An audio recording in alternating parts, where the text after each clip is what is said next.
They always tell you that being the chosen one means a choir of angels, a blinding flash of light, and an entire world dropping to its knees in instant recognition. They lie. That's the fairy tale. The truth is, before they finally see you, you are just a weird one. You are the echo in an empty room, the voice that everybody agrees to ignore. You're the one who has to walk through a storm that no one else can even feel yet.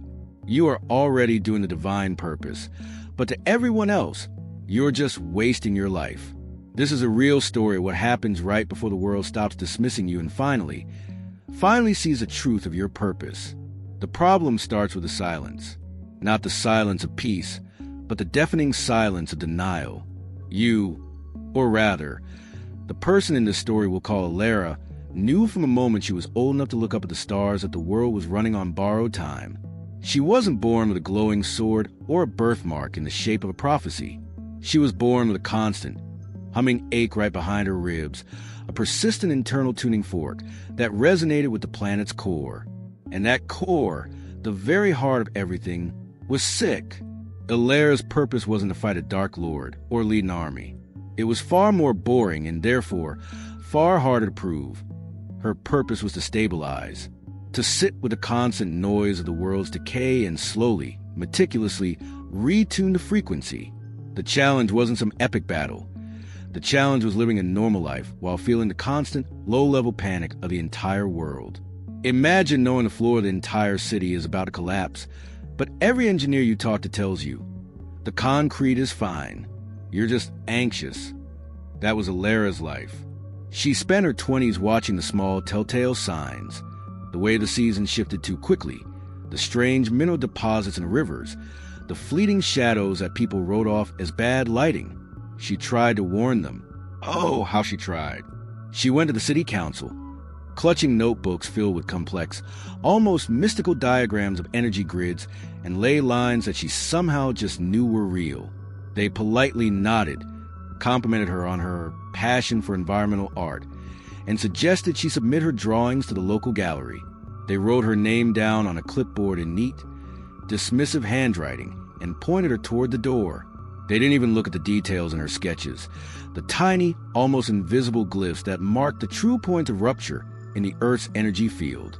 The fluorescent lights of the council building hummed with a sick, flat energy that made Alara's teeth ache, a stark contrast to the vibrant, if pained, energy she felt pulsating from the ground outside. She tried the scientific route. She submitted papers, attempting to translate her innate, spiritual understanding into testable, quantifiable data. She spoke of resonant decay and dimensional stress fractures, language she had to invent because no existing physics terminology truly captured the feeling of the planet screaming. The university's peer review board summarily dismissed her work as unsubstantiated metaphysical rambling, noting that while her writing was imaginative, it lacked even the most basic foundation in applied physics. The rejection email felt cold, like a sharp slap of reality telling her, "You are wrong, and you are alone." It arrived at 3:17 a.m., a time when the world feels most empty, and the doubt was a heavy blanket she couldn't shrug off. She reread the rejection 5 times, searching for a single phrase that showed they had even tried to understand the spirit behind the words.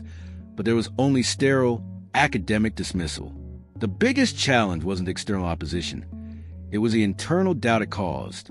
When every expert, every authority, every sane person you know tells you that your most fundamental truth is a delusion, you start to believe them. There were days Alara would stand in front of her mirror, look at her own ordinary face, and whisper, "Maybe I am just crazy. Maybe this ache is just bad posture. Maybe the world is fine." But then she'd touch the bark of a very old tree, and the silent scream of the planet would rush through her, confirming the impossible truth. The divine purpose demands action, but the world demands proof. And Alara had no proof, only an undeniable knowing, a secret she carried heavier than any physical burden. The feeling of the world's pain was a constant companion, a ghost limb that throbbed whenever she rested. This phase, the long, painful gap between the knowing and the recognition, is where the real work of the chosen one happens. For Alara, it wasn't about waiting for a signal. It was about the slow, soul-crushing grind of unrecognized maintenance. She didn't get to be a hero. She had to be a laborer in the cosmic background. Her mission required her to be near certain focal points, places where the planet's internal pressure was greatest. These weren't beautiful, serene places. They were usually forgotten industrial or polluted areas. The damp concrete tunnel beneath the old freight yard, the silent, oily shore of forgotten reservoir, the buzzing, ozone-smelling utility room of the city's main power plant. She learned to blend into the shadows, a small, solitary figure in worn jeans and a faded, oversized jacket, carrying only a thermos of weak tea and her battered notebooks. The tools of her trade weren't magical artifacts. They were stillness, patience, and a willingness to simply be present in the face of overwhelming cosmic sorrow. She would spend 8, 10, sometimes 12 hours in these spots, sitting on cold stone or grimy soil. She wasn't doing anything visible. She would close her eyes and breathe, allowing the destructive resonance of the planet's sickness to flow into her, where she would absorb it, filter it through her own vibrating core, and release it back as a stable, healing hum. It was like trying to mend 1,000 broken guitar strings, one note at a time, using nothing but the sound of your own heartbeat. The mental exhaustion was staggering. Every time she successfully diverted a major energy spike, it felt like she had run a marathon while simultaneously solving a complex calculus problem in her head. She would come home, her body aching not from physical strain, but from the metaphysical taxation, and collapse onto her worn sofa. Her apartment was small, messy, and smelled faintly of old books and dried herbs, a safe haven from the world's aggressive disbelief. Her neighbors saw her as the eccentric who kept weird hours, the one who always looked a little too tired. "Working late again, Alara?" They'd ask brightly, assuming she was a night shift cleaner or a struggling artist. Something like that. She'd murmur, managing a strained smile, unable to explain that she had just spent the past 7 hours preventing a chain reaction that would have caused a continent-spanning power grid failure, or perhaps a localized, inexplicable earthquake that would have shattered the foundations of their very homes. They would never know. They didn't want to know. Their comfortable reality depended on not knowing. This period of her life stretched for years. Not weeks, not months, but years. 2,863 days, to be precise.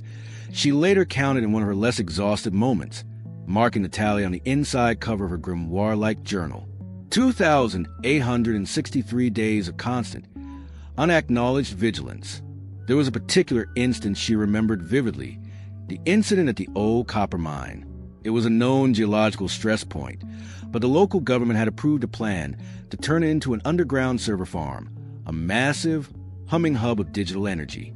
Alara knew the combined pressure of the physical structure and the intense electrical output would create a critical feedback loop, essentially drilling a hole right into the planet's wounded heart.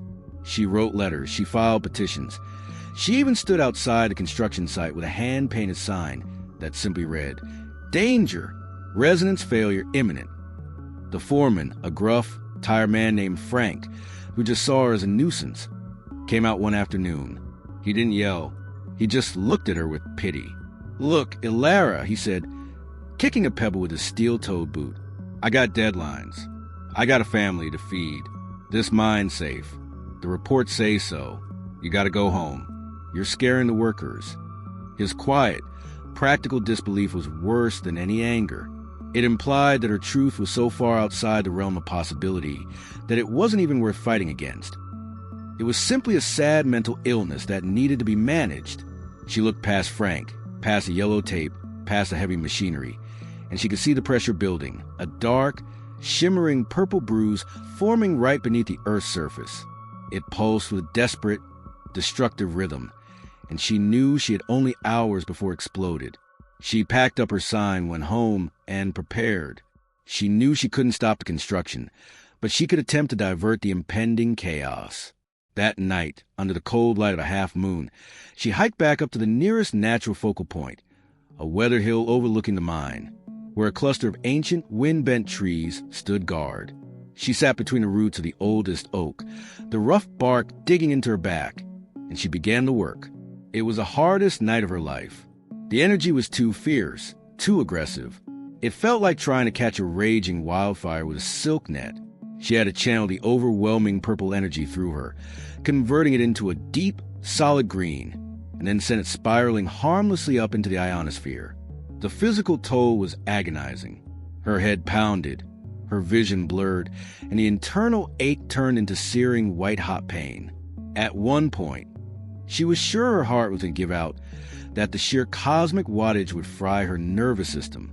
She pressed her face into the cold, damp earth, tasting the soil and the mineral tang of the approaching catastrophe. And she just held on. She didn't stop until the purple light receded, replaced by the faint, healthy green hum. When she finally opened her eyes, the sun was rising, painting the sky in soft pinks and golds. The mine was still there, silent. The next day, the papers reported a minor technical glitch, a freak-localized power surge that had delayed the server farm opening by exactly 24 hours. No one was hurt.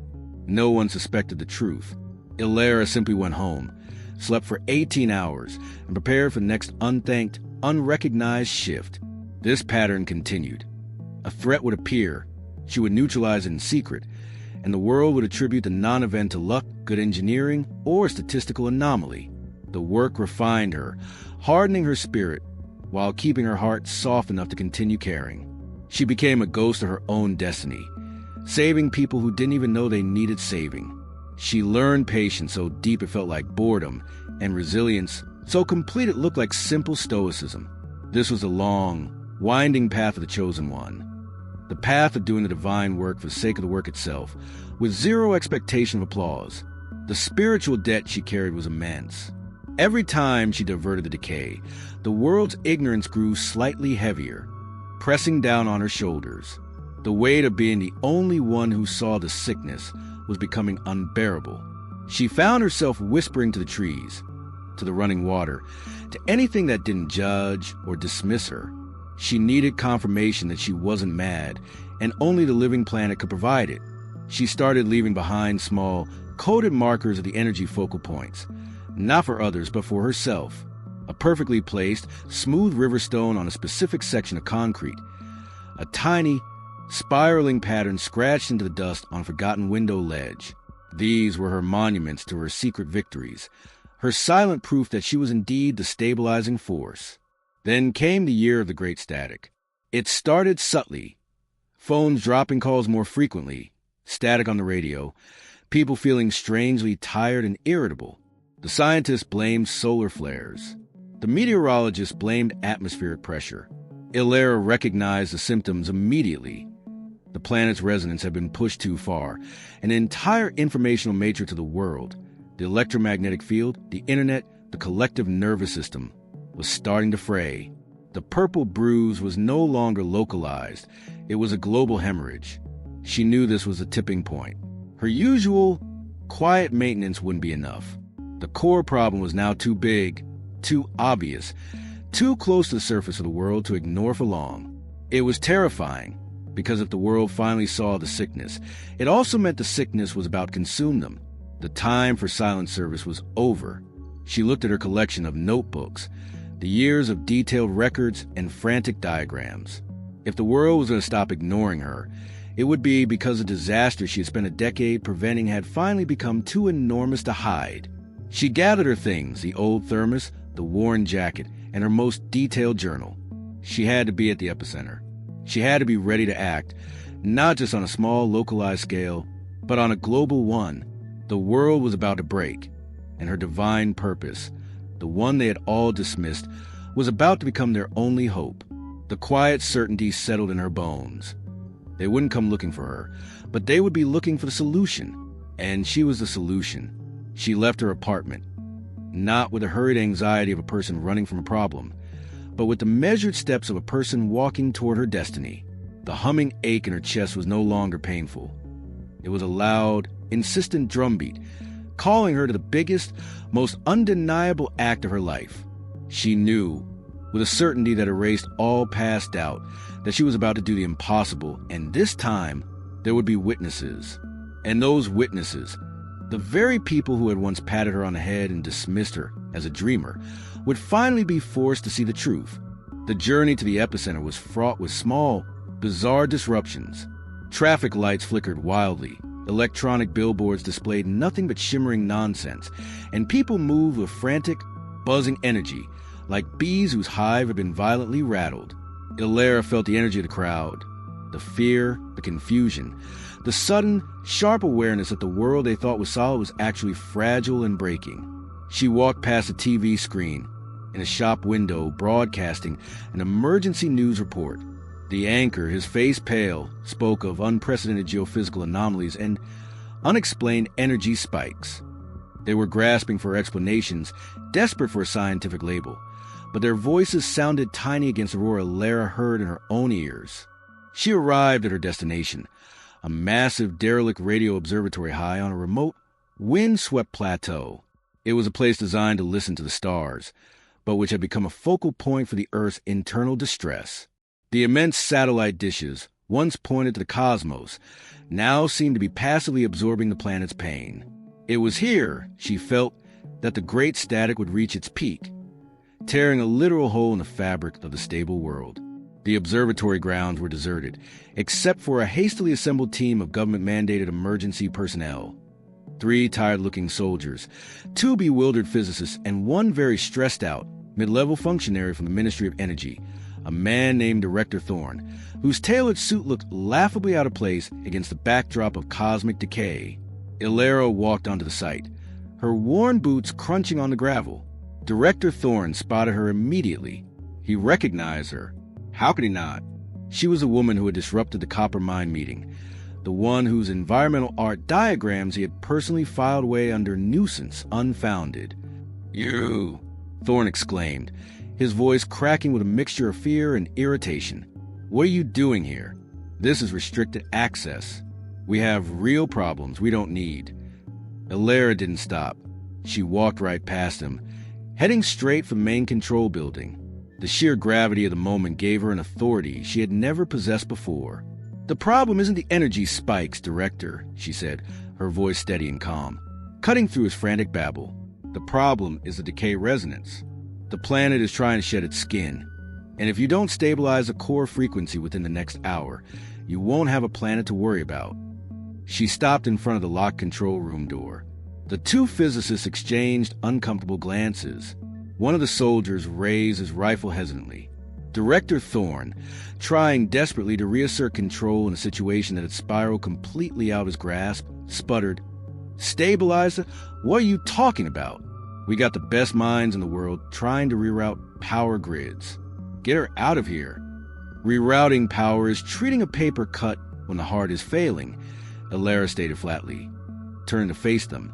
Her eyes, usually tired and subdued, were now burning with an intense, calm light that made Thorne instinctively take a step back. "I've been holding this frequency for 5 years. I know its rhythm. I know its pain. You need to let me in that room." One of the physicists, a young woman with dark, worried circles under her eyes, stepped forward. Dr. Lena Hansen. She had been on the peer review board that rejected Illaira's paper, a fact Illaira remembered perfectly. "You're the one who wrote the paper on dimensional stress fractures?" Lena asked, her tone skeptical, yet tinged with a desperate hope. "It was unorthodox, but some of the mathematics, the complex wave equations you used, we couldn't disprove them. We just couldn't place them in any known physical context." "They're not physical," Illaira replied simply. "They're spiritual equations. They describe the integrity of the collective soul. And right now, that integrity is failing." Thorne threw his hands up. "This is insane. We're talking about global disaster, and you're letting the crazy lady talk about spiritual equations." Suddenly, the ground shuddered violently. Not a sharp, tectonic jolt, but a deep, nauseating wobble, like a ship in a massive storm. The colossal radio dishes groaned, and emergency lights on the control building flickered and died. A chilling, high-pitched whine filled the air, the sound of energy trying to escape confinement. The soldiers dropped to one knee, clutching their heads, and Director Thorne actually screamed a short, sharp, undignified sound. Lena Hansen, terrified but still a scientist, looked at the readings on her handheld monitor. The energy reading she was getting was off the charts, beyond any known scale. It was exactly where Illaira's unorthodox equations had predicted the peak resonance would occur. She looked up at Illaira, whose face was completely calm, her hand already reaching for the door handle. "Director!" Lena yelled over the whine, her voice shaking. "We're reading a massive resonance spike. It matches a predicted location from her hypothesis. Whatever she is, whatever she knows, we don't have a better plan." Thorne looked from the shuddering ground to the calm, implacable woman standing before him. His entire worldview, his career, his very notion of reality, was crumbling faster than the concrete around him. He had based his life on order, reports, and quantifiable data, and now, the unquantifiable, the dismissed, was staring him in the face as the only way out. "Open the door!" Thorne shrieked, his voice reduced to raw fear. "Open the damn door!" The soldier scrambled to unlock the heavy door. Ilera stepped inside the control room, the epicenter of the world's static. The room was a mess of flickering monitors, sparking wires, and the overwhelming, painful whine of the resonant decay. In the center of the room was a large, humming console, a master control for the observatory, and, in Ilera's spiritual diagram, the precise anchor point for the local ley lines. She walked to the console. She didn't look at the screens. She didn't need to. She placed both hands flat on the cold, vibrating metal surface and closed her eyes. Outside, the small group watched through the reinforced glass window, unable to help, unable to look away. What happened next wasn't spectacular, not in the way Hollywood defines a climax. There were no explosions, no flying light beams. Instead, the world changed color for a moment. As Ilera pressed her awareness into the console, the massive, overwhelming purple energy from the planet's core rushed into her, filling her completely. The pain was beyond anything she had experienced, a cosmic agony of 4 billion years of slow, geological suffering. It flooded her, pushing her spirit to the very edge of non-existence. She felt every single lie, every act of selfishness, every forgotten truth that had contributed to the planet's sickness. It was the weight of humanity's collective denial, and she had to carry it all. For a moment, her physical body seemed to dissolve, becoming a conduit of pure, intensely vibrating light. The others watching saw not Ilera, the tired, ordinary woman, but a silhouette of incandescent green energy superimposed against the darkness of the room. This green light wasn't just a glow. It was a visible, tangible frequency, a steady, healing wave that flowed out of her and into the console. She wasn't using the controls. She was using herself as the control. She was a filter, the rectifier, the circuit breaker for the entire planetary grid. The high-pitched whine that had been tearing at their eardrums suddenly dropped. It didn't stop. It smoothly, impossibly, transitioned into a deep, resonant OM sound, a sound that vibrated through their chests, through the concrete, and into the very bones of the earth. Director Thorne staggered back, his mouth agape. The soldiers instinctively lowered their weapons, the terror replaced by a stunned, awestruck silence. Dr. Hansen, the scientist, didn't scream or run. She stood glued to her monitor, watching the impossible unfold. The energy reading on her device, would have been erratic and explosive, suddenly dropped to a baseline, a perfectly stable, smooth wave. It was an energy signature that didn't just indicate stability. It indicated health. The light around Ilera slowly dimmed. The intense, deep green receded, leaving her standing there, pale and shaking, leaning heavily on the console. She was still just Ilera, wearing the faded jacket and the worn jeans. But she was fundamentally changed, and so was the world that looked upon her.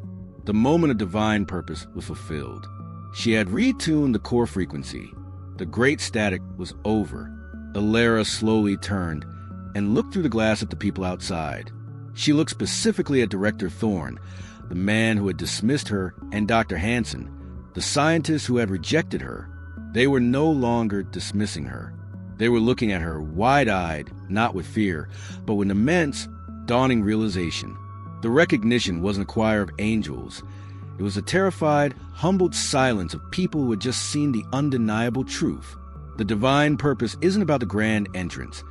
It's about the quiet, brutal commitment that happens in the lonely years before the spotlight hits. For Ilera, the recognition wasn't a reward.